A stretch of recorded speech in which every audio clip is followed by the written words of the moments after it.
people? Welcome back to another episode of Stars and Garters. I'm Katie Pettit. And yes, I was gone for the last 2 weeks because that was finals and I was crashing out half of the time and the other half of the time I was studying. But I am back and I am going to do my Jujutsu Kaisen review as promised. I'm actually going to go through all of the seasons. I planned to do just 1 and 2, but in the time that it took for me to finally get to doing this episode, I watched all 3 seasons. And rewatched them. So yeah, this was the second anime that I started after My Hero Academia. Watched it right after I finished season 7. It was not what I expected, but it was a lot better than I expected, and it cemented the idea in my mind that anime is actually peak and that I have been lied to about it for my whole life. So, start off with season 1. First, of course, I have to give my initial impression of all the characters introduced in this season. So with Yuji, he did remind me a little bit of Deku at first, since again, I had just finished My Hero Academia and it was the only anime protagonist I had for reference, so my brain just kind of automatically compared the two. But the biggest immediate difference to me was that, I liked Yuji right off the bat. He struck me as, a sweet boy, but he's not so, timid and awkward like Deku. Yuji's just, a solid guy and clearly a good friend. And also, I noticed he had all of the ADHD, and I love that too. And then with Megami, he was my OG favorite right away. Emo boy with dogs, heck yeah. Gojo, I had heard the Gojo hype before, but most of it was just about him being hot. I recognized the cool but also deeply silly vibe. I had seen that before plenty of times, and I also loved him right away. Especially because he shows up, bullies his student, and then bodies Sukuna. Sukuna, my first impression of him was really nothing much. I was like, okay, big bad, seems scary. I'll definitely talk a lot more about him in the later part of this episode. But for Mahito, okay, guys, hear me out. No, wait, not like that. Not in that sense. I like Mahito as a villain because in current storytelling, there's a shortage of villains who are just pure evil for evil's sake, and I think Sukuna is that way also. And that's what Mahito is, and I love him as a well-written villain for that. I also have a defense argument for him, and that will come later, but just hear me out, okay? With Geto, a very similar vibe to Sukuna. I was like, okay, powerful bad guy, guess he'll be important later. He was definitely important later. Toge, though, when I first met their upperclassmen, Toge was my guy right away. Doesn't talk much, funny, powerful technique, saves my boy Megami, an instant 10 out of 10 character. He stayed that way through the entire show. He's literally my favorite character, and he was kind of instantly that way. Maki, I liked her as a female character a lot more than I initially liked Nobara, because she had that kind of standoffish vibe, but there was much more clear reason to it at first than Nobara had. Toto, I am so sorry, Toto stands, Toto Glazers, whatever. Toto got on my nerves right away, to be completely honest. He asks Megami this stupid question, Megami gives an excellent answer to the stupid question, and then Toto beats him up for it. So yeah, he did not rub me the wrong way at first. With that said, now for the actual story review. At first, I thought this was going to be more of a fun teenage hero story with slightly darker undertones, especially when I was comparing it to My Hero Academia, because so much of season 1 is just Yuji, Megami, and Nobara being teenagers and bonding while also doing sorcerer work, which was such a smart way to structure the story because it really slapped me in the face down the line. I really want to zoom in on the Junpei storyline because it was so excellently done in introducing the more disturbing parts of the show, the more disturbing world that Yuji was getting into. Even when Yuji himself died, he had kind of a lightness and an acceptance about it, and it happened before Junpei. But Junpei was when things started. Yuji himself started getting a little murky, and it started just feeling overall a little bit darker. I felt for Junpei right away, because even though he was having some really terrible thoughts, that's very real for a kid who's just been bullied for years and just has a terrible life in general. So then you have Mahito show up, crucially before Yuji can meet him, and he twists the already dark thoughts that he's having into something deeper. And as I was watching this, I just remember constantly being listen to Yuji, please, listen to Yuji, you guys need to be besties for life, because all those interactions between Yuji and Junpei were so freaking wholesome. It physically hurt. And of course, his mom's death pushes him over the edge and goes full curse user, and Yuji having to fight him was absolutely heartbreaking. Like, what specifically when he actually like punched him, I was like, no, my boys, don't do this. And then Junpei's death was the kind of the first moment I was like, okay, this might be a lot darker than I was anticipating. I was so devastated the first time I watched, and on rewatches it doesn't get better. Because and like Yuji's reaction especially showed me that this is probably going to be a story about him and his friends completely losing their innocence. Less important to the story, but Nanami and Yuji versus Mahito after Junpei dies was such an incredible fight, and I was like deeply conflicted watching that because I was like so hyped at the fight like right after being like so sad and dead inside. So it was very much whiplash, but still, it was an awesome fight. And then after that, we had the Kyoto School Exchange event, which lulled me right back into believing that that was just a random dark storyline, but it's fine now because we get to see more just like power teenagers fighting, and it's good times. And this was probably my least favorite arc, like overall in the entire show, but only because the Kyoto students suck. I don't care about them at all. However, it did produce some really great fight scenes. I especially liked seeing just how powerful Maki is, and it made me like her even more. And we get to see a bit of her backstory with Mai and where she comes from as a sorcerer. So that was important. And then, of course, I was absolutely blessed with, we were all blessed with Toto and Yuji versus Hanami, which wasn't just an incredibly hype fight scene. It was also so smart because it had to be smart with the way Toto's technique works and like the way they wrote the fight scene. It's just very impressive to me. It's actually like a simple technique, but to write it in a full fight scene and just having to track everyone, it was really like intelligently done. I stand by my first impression of not really liking Toto as a character, but when he shows up to a fight, it's about to be epic. I will give him that. This is also where we get another glimpse of just how ridiculously powerful Gojo is when he uses purple, which we saw some of before when he used like domain expansion with Joko. But this is the first time he's like not screwing around anymore. Like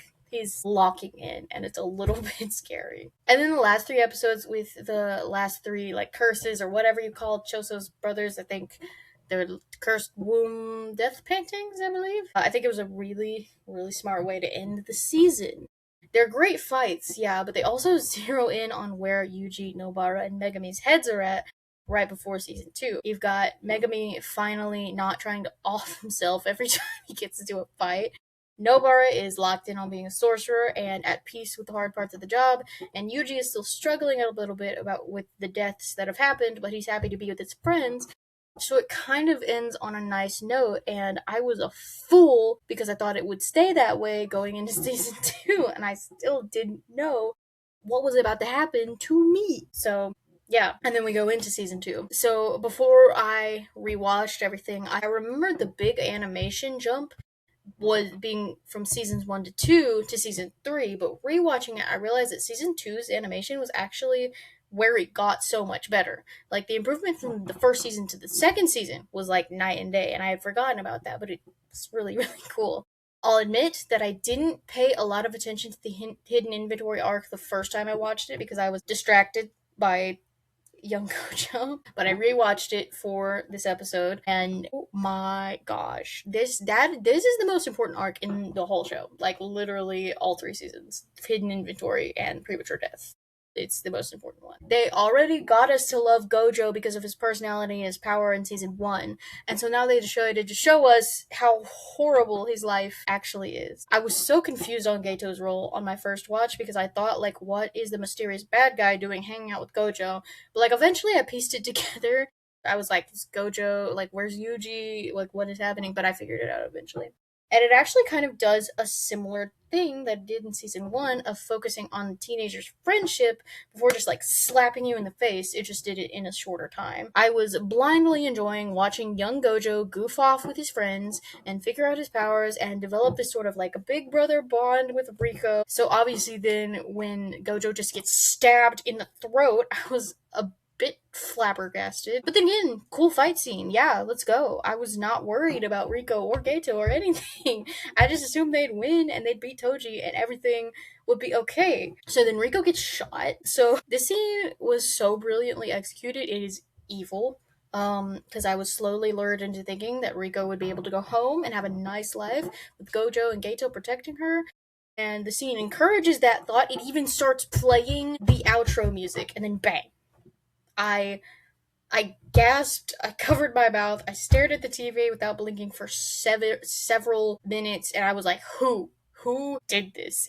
Like, then I saw Toji, and I was like, okay, I was not paying attention to this man at all, and now I hate him forever. In the end, you do have like Gojo beating Toji, but like I thought, it's not a victory. It's not happy. Rico's dead. Like, this is not even a good thing. And it was really smart that like after the whole thing happened and Toji was defeated, Gojo seemed like he was the most heavily affected by it at first because he was the first to ask if they should just kill a bunch of people because who cares anymore, while Gato kind of just silently suffered. I completely missed Haibara's death the first time I watched it, so I was shocked on my recent rewatch, because I realized it definitely wasn't just Rico's death that sent Gato to the dark side. It was a culmination of many things, including Haibara's death. So when Yuki comes to talk to him about how to achieve a world without cursed spirits, I needed her to stop talking. Like, shut up. Like, low-key, it's partially her fault that Gato lost it.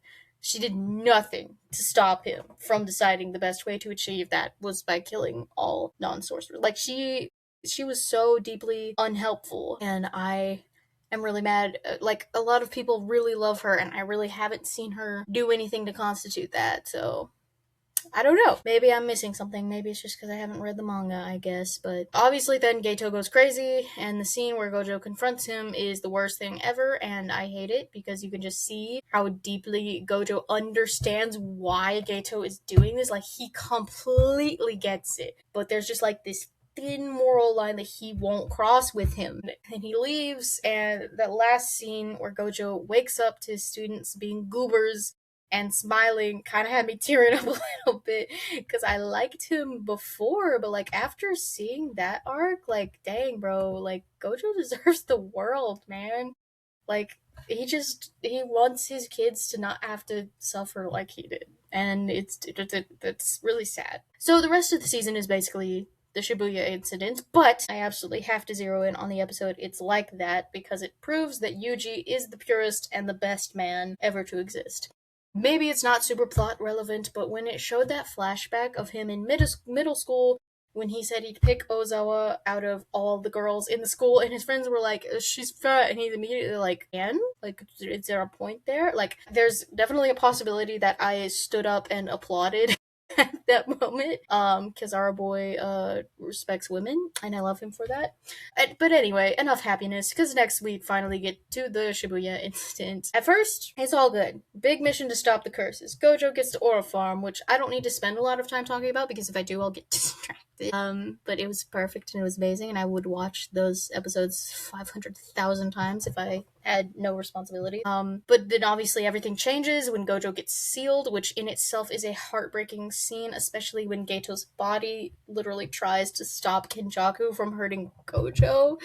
It's just whatever. Like, I didn't need my soul and my heart anyway. But without Gojo to protect everyone, you slowly realize that they're all screwed.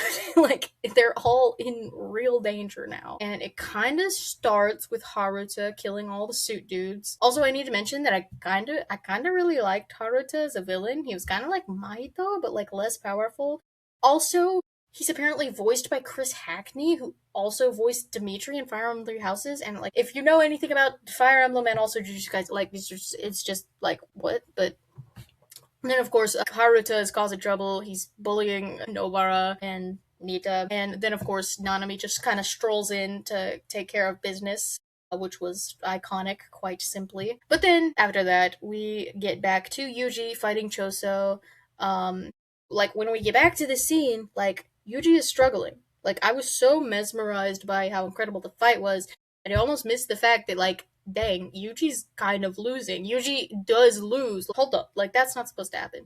Also, brief pause, let's talk about my boy Choso, because I literally have his merch now. I liked him from day one. I always thought he was kind of cool, and the blood manipulation, that's such a cool power, and I love it. But on my rewatch, I was a little surprised when he just straight up kills some non-sorcerers, not because I forgot that he was a bad guy at first, but just I kind of forgot that, like, He's not just this wholesome big brother that I know from season 3. He's done some horrible things. I loved him so much that I kind of like forgot about it just a little bit. Like, but then, Yuji gets beaten. He gets fed the fingers. Sukuna emerges, and even though I didn't realize how bad this was at first, because like I said, didn't really realize how much of a big bad Sukuna was, it immediately just has this air of crap. I first realized how much of a threat Sukuna is when he just straight up decapitates Mimiko. I gasped again. I was gagged. I was like, oh, okay, so basically everyone's screwed. Cool. Like, he decapitates Mimiko, he scalps Nanako. I was like, oh, I didn't know that he was this kind of threat. Okay. Like, this is not good. But then we get back real quick to Megami's epic fight with Toji, which was beautiful. Even though the bunny chunks were mildly traumatic, Maharaga is here, Sukuna is here, and oh no, this is just terrible. This is gonna be really bad. I don't need to tell my fellow JJK fans, who are probably the ones watching this, I assume, I don't need to tell you how iconic Sukuna versus Maharaga is, but I'll just say it's like a feat of animation I don't even know how to describe. It's beautiful. It makes you like feel how devastating Sukuna's domain expansion is. It's just so, like, I really don't need to tell you anything more, but I thoroughly enjoyed watching that and rewatching it. Are these animators like chained to their desks? Because like this is insane. But yeah, domain expansion happens, a bunch of people get absolutely obliterated, and then Yuji comes back and just, my poor boy, my poor boy is not well. This is actually another part that I just like don't have words to communicate how well his breakdown was portrayed, because like he's like 16, he's just a kid realizing that his body has participated without his consent in the death of hundreds of people. So like he just wants to die, like, immediately. I think Adam MacArthur deserves so much credit for his voice acting here with Yuji. Like, he just really captures how young and like just how torn apart he is in this moment. Like, just like a absolutely traumatized kid. I just think he does so well, specifically in this breakdown. And as if we weren't already absolutely traumatized, we lose Nanami and Nobara in rapid succession.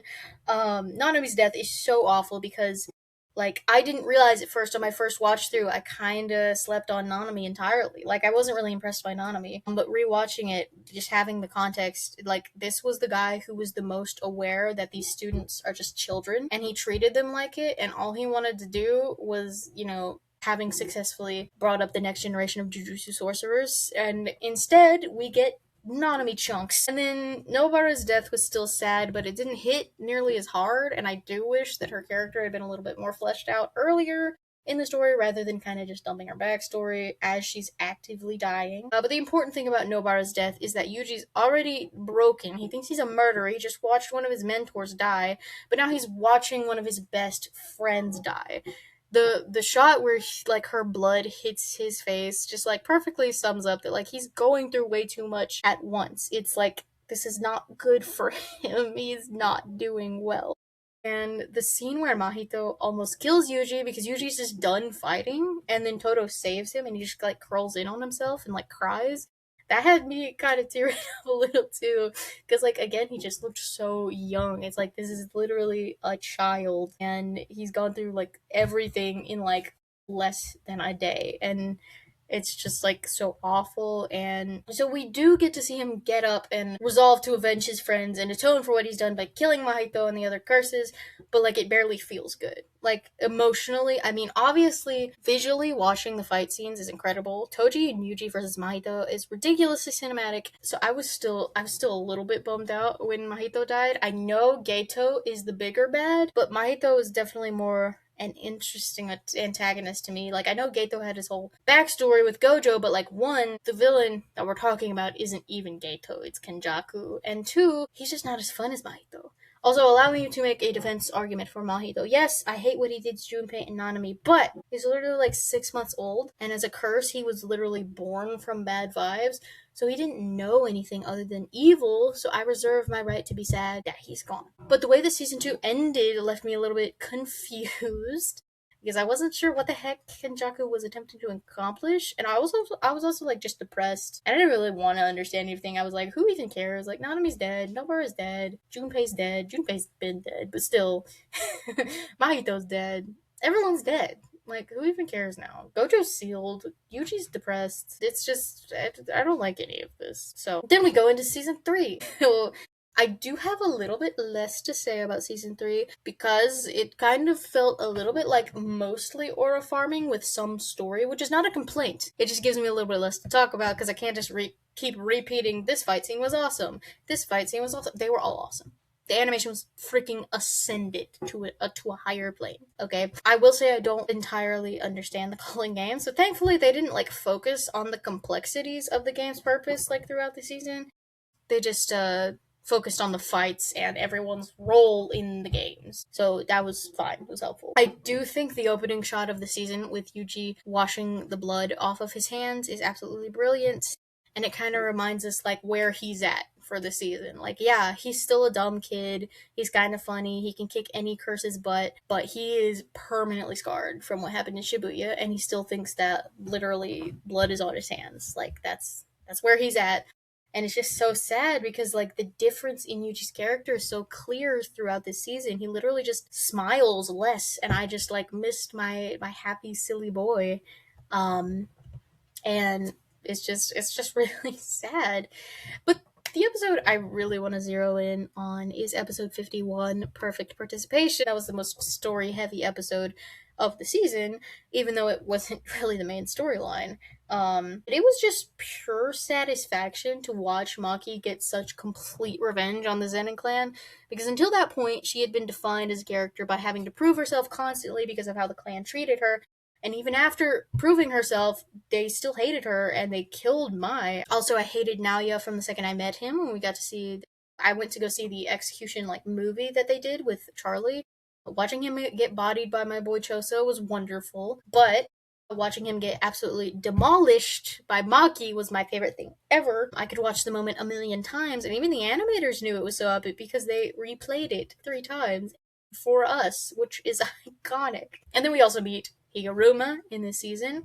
I don't really get all the people simping for him specifically, but he is a very compelling character. Like, he was a lawyer who got tired of trying to be the good guy and just snapped. So his fight with Yuji was really important because Yuji thought he was guilty even though he wasn't, which again just like breaks my heart. I was like, no. When he was like, yeah, I killed them, I was like, no, you did it. You did it. You're innocent. I saw this mention in a YouTube video, and I definitely agreed that it's actually kind of insane how they gave Higuruma, a side character who we just met, a complete arc in a 20-minute episode. But like, yeah, gave him a backstory, clear character motivations, a connection to the main storyline, and significance to the main character. That'll do it.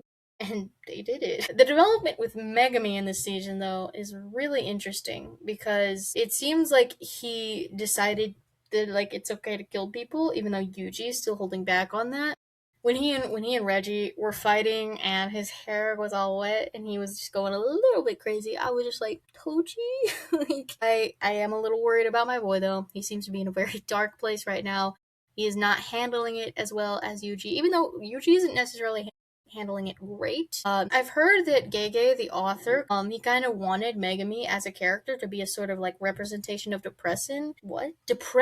And I can really see it in this season. Like, he also suffered trauma in Shibuya. Obviously, Yuji was the most heavily affected, but Megami has his trauma too. But unlike Yuji, he's like completely keeping it to himself. He's like internalizing it completely, and it's taking him to a really bad place. He's like more willing to kill. He's just getting more ruthless, and his mind just seems to be not in a great place right now. Whereas Yuji is like, I want to wash this blood off my hands. I need to atone. I mean, it seems like, you know, he's just in a darker place now. So, and then of course we end by coming back to Yuta and one of the most beautifully animated fight scenes that the world has ever witnessed, probably. I was a little disappointed in Yuta for not killing those guys, but like, I get it, that's not who he is as a character. Lost my mind when he suplexed a guy through a table. because I was like, Yuta, like this sweet little like innocent boy, like just the kindest man aside from Yuji, and he just like literally suplexed a man through his table. It's really funny to me. But like when he said he was gonna make sure and kill Kenjaku himself, so Gojo didn't like have to kill his best friend twice, like heart. He's such a good boy. It also brings up the fact that Yuta is still a very sweet, good boy because he hasn't lost as much as Yuji. I know he has his trauma too. They all have their trauma.